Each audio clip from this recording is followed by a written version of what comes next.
Hello, and welcome to another episode of Plot Mom. Today I am joined by the amazing Bharat Krishnan. Is that how I pronounce your name? That is, yep, that's Perfect. correct. And who is the author of Oasis, Privilege, and a whole bunch of other books. We're going to go talk all about them and take any audience questions that you might have. So settle in, enjoy, and I will turn it to Bharat to introduce himself. Hi, yes, thank you so much for having me here. My name is Bharat Krishnan. I am the author of Privilege, which is book one of the WP trilogy. It came out last Monday, October 12th, and it is my first attempt at a rapid release trilogy. So what that means is Privilege will come out, Privilege has come out as of last week. Power, which is book two of the trilogy, will come out in November, and then book three will come out in December. And it's a political thriller. It's very much got a lot to say about race relations in the country and about the current state of our politics. It's an Own Voices trilogy, which is exciting. I don't think you see a lot of Own Voices thrillers, but it's very much centered around an Indian American cast of characters in New York, which is where I spent a lot of time and have incredibly fond memories of Manhattan growing up. Well, I started Privilege today, and it absolutely blew me away. It had some excellent turns of phrase. It was very engaging. So absolutely, if you're in the audience and listening to this, that's the book you should start with. I'm speaking as bias for having just started it and getting excited. Anyways, I am very excited to have you on. Part of the reason why I started this channel was to, give some attention to Own Voices writers. I'm an Own Voices disabled writer, and I think there's just every time I see an Own Voices story, I'm always just blown away, especially in genre fiction, because usually anyone who is trying to talk about their own culture or, their own experience is usually like highbrow literary fiction. And I love reading things in the genres I enjoy, right? Written by authors with something, special to say. So before we get deep into your books, because I have a lot of questions, and I also have a lot of questions about your character creation process, I'm going to give you a warm-up question, which is, if you could have any sort of magical pet or companion, what would it be? Oh, man. A magical pet or companion. Probably a dragon. That is the only correct answer. You pass, you will not be eaten. Probably a dragon, to be honest. I mean, I've, speaking of genre fiction, one of the books I read that really gave me an appreciation for character development is Naomi Novik's Her Majesty's Dragon. Just really the ability to make you care so much about a relationship with something that's not human, really, really strong, really impactful. Yeah, I felt that way about Joust by Mercedes Lackey. The same kind of warms my heart. So tell us, how did you get started with writing? Yeah, so I have worked my entire professional career in professional politics, and I always knew that I wanted to write a political memoir when I was done. I thought that would be, a couple decades down the line after a successful presidential campaign, but as it turned out, it happened quite a bit sooner than that. So I'd actually been taking notes since I was 17 years old, working on Barack Obama's first presidential campaign, crisscrossing the entire country, working on, city council races, school board, everything. Around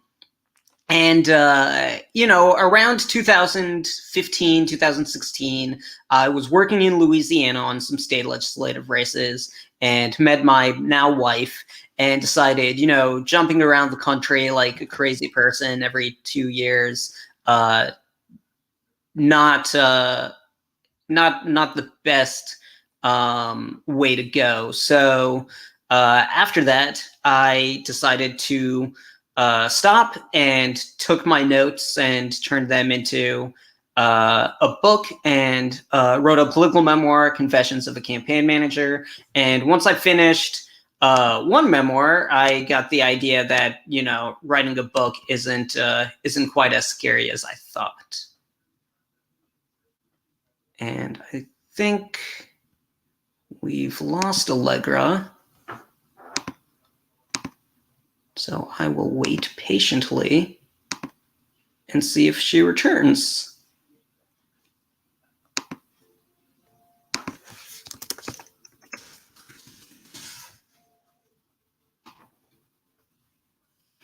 But I guess I'm the only person on screen right now. I'm assuming Allegra will come back. I've chatted her. Yes. I will vamp while she returns. So, Confessions of a Campaign Manager, wrote it. And yeah, after I wrote that first one, writing future books became less scary. Next book was Oasis. That was my first foray into fiction. It was a fantasy novel. Nice. All right, she's back already. My cable decided to not be plugged in before the interview, and then it shouted low battery and turned off. That's very, very fast.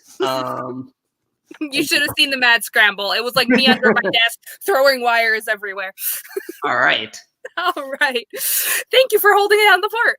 Yeah, absolutely. I'm going to pretend like I know exactly what you said for the past 3 minutes. Mm-hmm.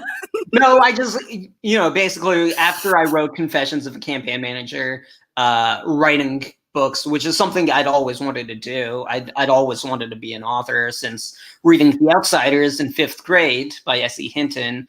After I wrote Confessions, writing became a lot less scary. So what was your first genre piece? So my first genre piece was Oasis. I wrote Oasis, published it in December 2018, and it is a desert fantasy novel. And I try to not focus so much on traditional romantic love as I write a book. And what I mean by that is your traditional, hetero relationship. It's either going to be kind of focused more on brotherhood, or it's going to be focused more on, LGBT or something, something a little quote unquote outside the norm. A man to my own heart. And so that's what Oasis is there's no real romantic relationship there. It's very much a tale of brotherhood and a tale of revenge. These two adopted brothers get separated in the Nine, which is this magical desert. It's a second world fantasy. And it's a cursed desert. There's a bunch of cool cursed animals in the desert, and it's a struggle, for water. And it makes a powerful statement about refugees and the role of refugees in society. Yep. And that's in SPFBO, correct? This year? It is in SPFBO. For those watching who are not familiar, SPFBO is a science fiction and fantasy blog-off. It's a competition for independently published fantasy books. 300 enter, 1 survives to the end. So it's pretty wild. It lasts a whole year. Both of us are in it, and that's how we met. And I'm very excited to actually pick up Oasis. I have this weird, very specific genre niche, which is desert fantasies. Oh, no way. Yes, I read them, I write them, I am obsessed with them. They are kind of ever since Dune, they have been my shtick. So I am very excited to read will this. Be excited to hear your thoughts. Yes. So what's your writing process like? And is it different for your nonfiction and your fiction? No, it's pretty similar. I write across all different genres, political thriller, desert fantasy, nonfiction, but the through line is always politics. And to go back to my writing process, though, I am very much a plotter. I'm a super plotter. I will write, a 17-page outline. And have, character sheets and just have, I'll have, I'll try to summarize the story in like a paragraph, and then I'll from that paragraph I will write everything down to individual scenes. And so when I'm actually, I'll spend months putting together this outline, and then when it comes down to actually writing it, I can knock a first draft out within a month usually. That is the advantage of heavy plotting. I'm teaching a class right now, and I'm like, it's everyone's first novel, and there's a whole bunch of people who, think they're pantsers. I'm just like, it's your first novel. You're doing it for NaNoWriMo. You want a plot. You can then choose to throw the plot out the window if you hit a spot where it doesn't work for you anymore, but at least start with an idea, because you'll make your mistakes there instead of making your mistakes while you're writing. And it's so much better for speed writing. Like, I'll say something in defense of pantsing though. The only twist I've ever written, in my mind, I mean, maybe I have written twists successfully, but in my mind, the only successful twist I've ever written was for an anthology I came out with, called Tales from the Bottom of a Bottle. It's about my history of alcoholism. But one of the short stories in there had a real good twist, and that was definitely pantsing. So perhaps pantsing is the only way you come up with a good twist. I think that the beauty of pantsing is that you have this feeling throughout the entire novel of being just like at the edge of your seat, because even as the writer, you don't know what's going to happen next. What will happen next? That does, I think, carry over to the reader, but it's so much. Pants novels take so much more revision, and usually like the culminative time spent is just so much larger. Sometimes, obviously, different. It doesn't make me anxious, but it does make me furious, because I'll write 200,000 words, realize I made a mistake at the beginning, and then have to rewrite 200,000 words, and that's just not fun. Yeah. So, next question. We're going to kind of jump into the publishing, because you're an indie author. Sure. How has being published and being like the one doing the publishing process, how has that changed your writing, your life, kind of just your whole experience around books? I'm very blessed to say, I don't write for a living, and I don't really. I mean, if one day I'm privileged enough to have enough fans to do this full time, that's great. But for right now, I belong to 20 books to 50K, and I really do subscribe to that method of writing to market and seeing great success that way. I really appreciate that it's out there. It's not for me. But knowing it's out there, if I need to go to it, is really nice to know.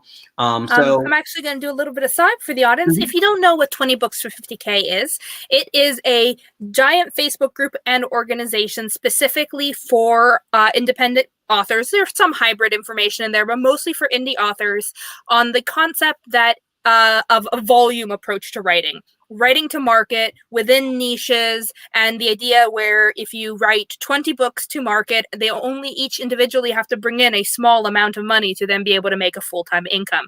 So it is something that doesn't work for every writer, and I've definitely, one day I'll probably do a video on the pros and cons of that kind of model.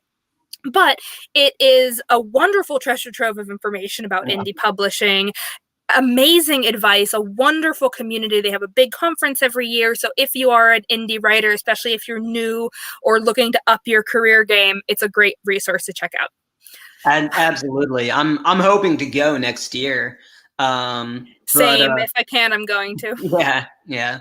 And all that aside, I write across all different kinds of genres. I write for me primarily, and I'm very blessed that it resonates with fans, obviously. But primarily I do write for me. And I think, I subscribe to kind of the Stan Lee approach of writing. Stan Lee always said, I write stuff I like. I write stuff I want to see. And then, having, so I'm an MBA. I went through business school, and I really enjoy the marketing aspect, and kind of experimenting with different marketing approaches. So that's another reason why I like the indie side, because you do get to run the whole business side of it as well. No, I know that for me, very much having run businesses and then moving into the, indie author business, it was very much like, okay, this is the same thing. You have to have your, your schedules, you have to have your marketing, you have to have your ads all going. Like, it's just a balancing act, and you try different things, see what sticks, try, do comparisons. It's fun. It's kind of like a game. Yeah. So I want to move a little bit into the craft of character writing, because that is something that you when you approached me for this, you said, hey, I have cool character sheets, and I was so excited to hear about it. So before we jump into these, do you have a favorite character that you've written? Oh man, a favorite character that I've written. Have you met Madhani yet? I've not. Okay, all right, you'll meet her. She is probably my favorite character that I've written. Either her, or there's a character called Dram in Oasis. And I like him a lot too.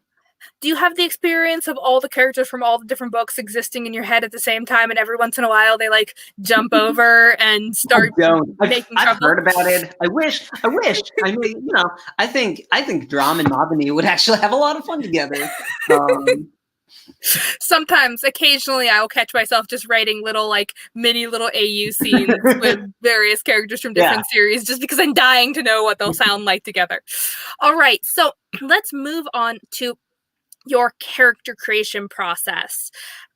So I'm going to, of course, as I lost power, I also lost my lovely little their shared screen, but here we go. So you have a character sheet. Can you tell me a little bit about how you developed it and how you use it to create characters? Sure. So I was not a true believer at all for the first. So I'm on year 5 of my self-publishing journey. I would say for the first 3 years of my career, I was not a true believer in the importance of character development. I just, I thought plot was king. I was like, all right, these characters obviously exist in a world, but you write such great plots that, characters kind of take a side story to the importance of plot or setting or whatever it is. Oasis is very setting centric. You're in this huge magical desert. And what I found through contests like SPFBO and going through critique partners and hearing feedback from my readers, I maintain a mailing list of about 800 readers. Is that I was wrong. Yeah, I was wrong. Character is king. It really is. And what I do get it, because I'm an intrigue writer. If you leave it to me, I would gladly just talk about my fantasy religions and how they apply to the socioeconomics of a city forever. Yeah. But no, characters are king. Yeah. And what really led me, what was the final nail in the coffin on my journey, so to say, was reading The Lies of Locke Lamora. I read The Lies of Locke Lamora maybe 8 months ago for the first time, and it's such a treat. I can tell you've read it by your little head shake. I have not actually. It's on my list. I'm aware of it, and I'm aware that it's this character study, this study in good characters. Yeah. Being really, really deep and interesting. So it's wonderful. Anyone listening who hasn't read The Lies of Locke Lamora, you need to read it. It's massive. It's 700 pages, but it makes you care about the characters immediately. And so I would look at, well, how was the author able to do that? And then I'd look back at my favorite pieces of genre fiction and even beyond, and saying, what are the most important things here? And for me, as you can see on the character sheet here, family, very important. Then you have kind of physical description there, education, occupation. The speaking style is a big thing for me. How are they going to interact? I tend to write dialogue heavy novels, and so speaking style is a good way to convey a whole lot of different things, right? You've got body language, you've got speaking style. Oh yes. And then important was, what makes your character sympathetic. That's another really crucial element, I think, of this, because every good character is sympathetic. In fact, yes, even in their faults, like you can create an incredibly fault-driven character. I write a lot of these, but if you don't give them something sympathetic, right, they aren't three-dimensional characters. They're just caricatures of bad. Right. And I think more and more about Harry Potter. Obviously J.K. Rowling's been in the news a lot this year. Indeed. And it's always a big question. How do you write a good villain? And really, the more I think about it, the more I'm like, oh, Voldemort wasn't actually like that complex of a villain. No, he wasn't. Yeah. So the question of what makes you sympathetic is I think really crucial. And then relationships is a big thing here. So Rukshin, who this is Rukshin's character sheet, is the main character in the WP trilogy in Privilege.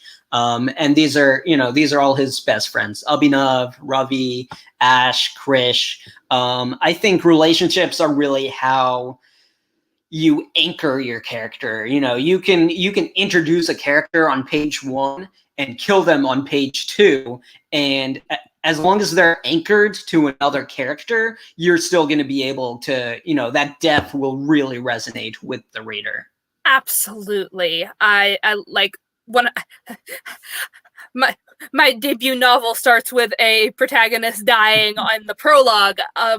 So yeah, I get that. Yeah, no, relationships are what makes a character. If you put a character in isolation, like some books are great, like Hatchet. I remember reading that as a child, like, kid out in the woods completely alone. You can pull it off, but that has to be the entire focus of the novel. If you want other things to happen, you need to have those relationships, because they give you like the stepping stones of the character, like the linchpins where they connect to the people in their lives. I also really like that you have theme songs on your character sheet. I don't see a lot of like character sheets with theme songs, and I'm such a musical writer. Like I have an album for every single character. So this is very much the first book where that just popped out to me, and I even have a Spotify playlist for this trilogy, and what songs kind of mold them. How do they change? Their theme song in book 1 might be different than their theme song in book 2. Really, I've never been a particularly musical person, to be honest, but one of the biggest things about Privilege that stuck out to me was the final page, like the final couple paragraphs. Rolling Stone's "Gimme Shelter" it just like leaps out at me. Yeah, no, it's great. I often find myself like listening to one song on repeat again and again and again and again when trying to write a certain scene, because it captures it so perfectly that you want to kind of put the music onto the page as much as humanly possible. And in fact, Privilege's draft name was actually the name of a Hindi song, Apna Time Aayega, which I use the phrase in the book, but Apna Time Aayega is a very popular Hindi song from this Bollywood movie that came out last year, Gully Boy, about this up-and-coming rapper in Mumbai, India. But it means "Our Time Will Come." So that was the draft title for Privilege. Yeah, I noticed that phrase in the first few chapters. It was very fun. Like I like that. As I love little catchphrases in books, like the ones that stick with you and are repeated throughout and become like just iconic little bits and pieces. Oh, it speaks to me. So I have some questions about Privilege because I just started it. And it is a, it's a political thriller. It's deeply, topical to today's world. Yeah.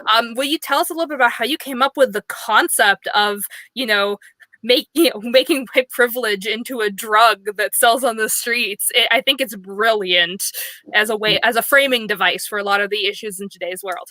Yeah, so I started writing Privilege in 2018, September 2018. I remember it started off as like a 30,000 word novella that I just kind of slapped together over the course of a weekend, and now it's like 160,000 word trilogy, and I can't really believe that happened.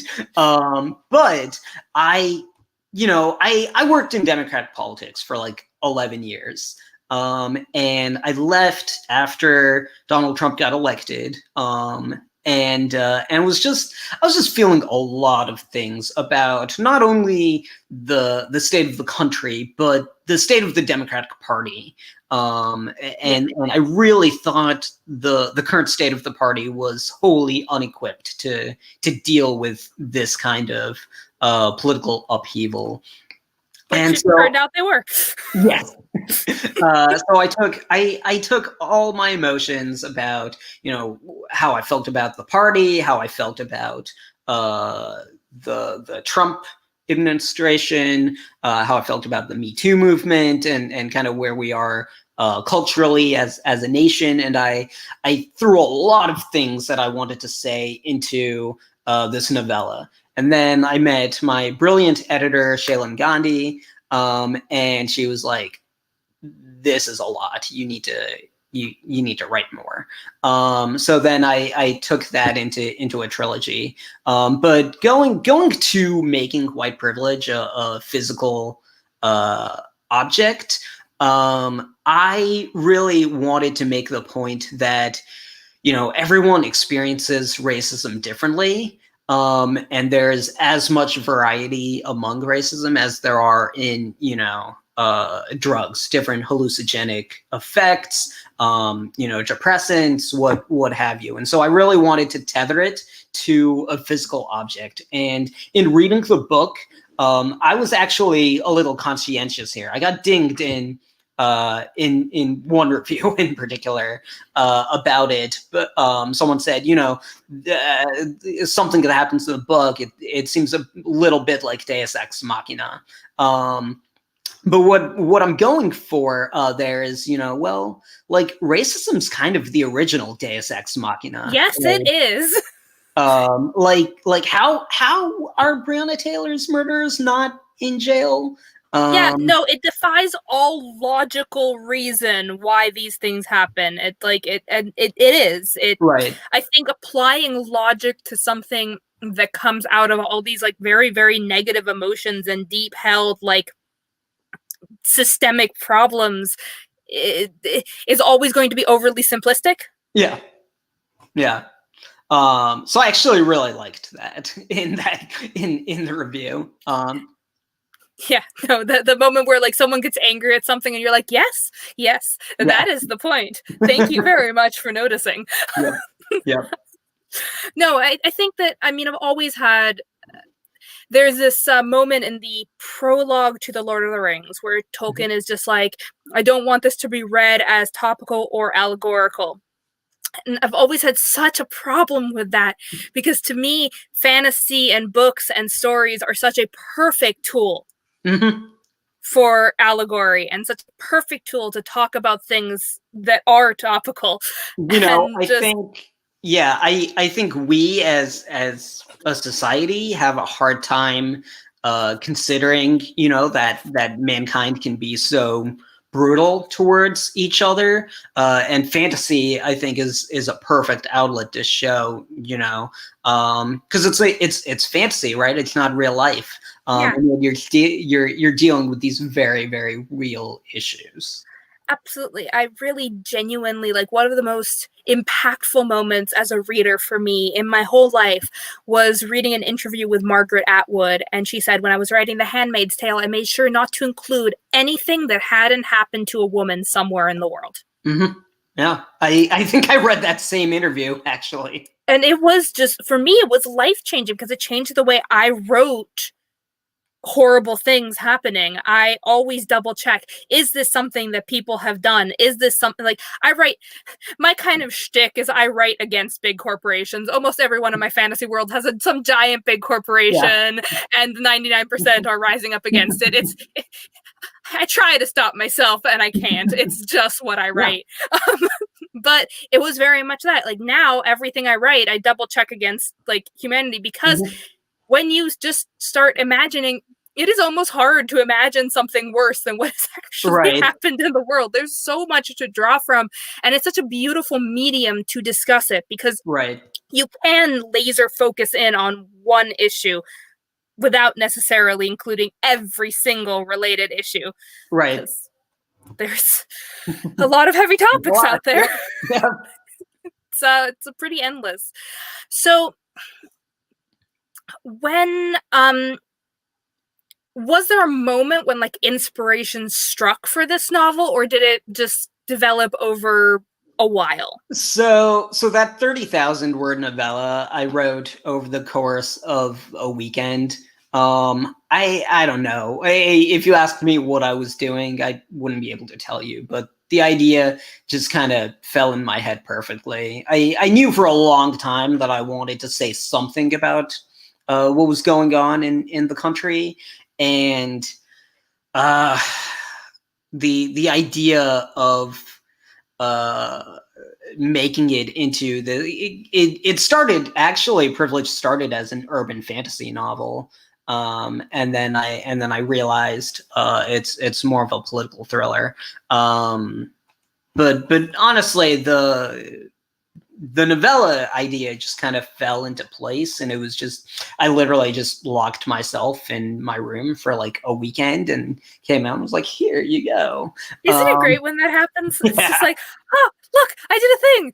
Look, it's complete. And then, of course, you realize that you have to write like 20 more thousand words on it, and that kind of jazz. But yeah.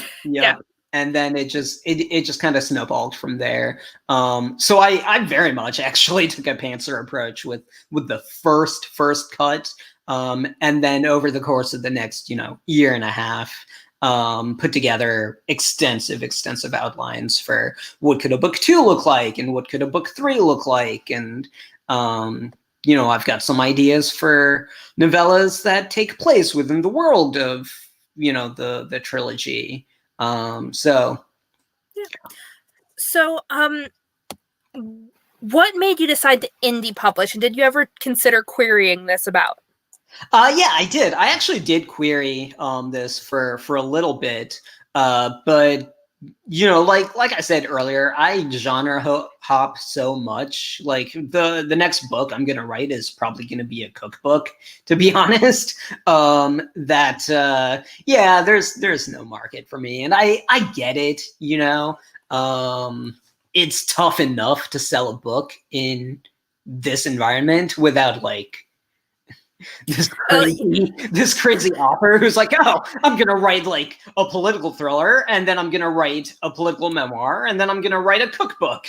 I get it. I have currently out an epic fantasy, an arcane pirate heist. I'm putting out a memoir. I'm putting out like weird like erotica short stories. I'm putting out a cookbook at some point. I get you. It's so much fun to genre hop. It breaks every single rule of actually marketing books. Yep. But at some point, I think there is something to be said about your platform being you. Yeah, absolutely. So like I said, the through line in all my books, and including this cookbook idea, if it takes off, will be politics. And that's something I'm very passionate about. It's something I'm very knowledgeable about. And for me, the most important part of a book is emotional honesty. That's really my test of I DNF books so quickly now that it do not finish. I just really thrive on that. And if I was to stick to a particular genre, or even now subgenre, I cannot keep that emotional honesty. Okay, so what are the markers? What do you DNF? What's your criteria? I want to hear it. So good character development is a big one. It's one I've recently learned I care a lot more about. And then actually, I've gotten a little disheartened now with trade published books a little more now, because I'll spot all the typos and like grammatical errors and stuff that really give indie publishing a bad name. Right?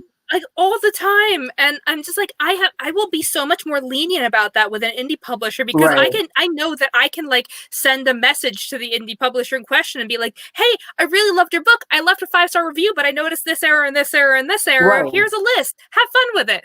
Right. Can't wait for the next book. Like, I'm so much more willing to put up with errors in that environment than I am when, oh, you're only giving the author 5% and yet you leave errors in his book. Right. What gives, guys? Right. Yeah, that's another thing. I mean, I really appreciate that we as a profession are getting a little more honest about the financial aspects of being an author, being an agent, being a publisher. But one of my all-time favorite authors in the market today, Fonda Lee, who wrote the Greenbone trilogy, Jade War and Jade City. She tweeted a picture a few months back about a royalty check for like $12, and she just signed a deal with Peacock, man. Like, the Greenbone trilogy is coming to a streaming service near you. Yeah, no, it's ridiculous. Like, traditional authors, if they hit it big, it's great. But it seems like there's this big middle chunk of not super successful indie traditional authors who are just really struggling more than the indies. Because they're stuck in these publishing deals. And I think I really love seeing hybrid authors, because you can pick best of both worlds. Like, throw a standalone into traditional publishing, indie publish a series, things like that. And I think the smart imprints are picking up a little bit more about those hybrid deals. Orbit, which is an imprint of Hatchet, picked up 2, I think, in the last year. One of which, the Evan Winters' The Rage of Dragons, really brilliant book. But yeah, that was self-published, and now he's got a 4-book deal with a big 5 publishing house. No, I think that honestly, indie publishing is such a great way to just learn as a writer. Yeah. Because you can write and write and write and write at home, but until you put it out in the market, until you see what sells and what people like and what they like about it, what they pick up about each book, you don't know how to get better. Absolutely.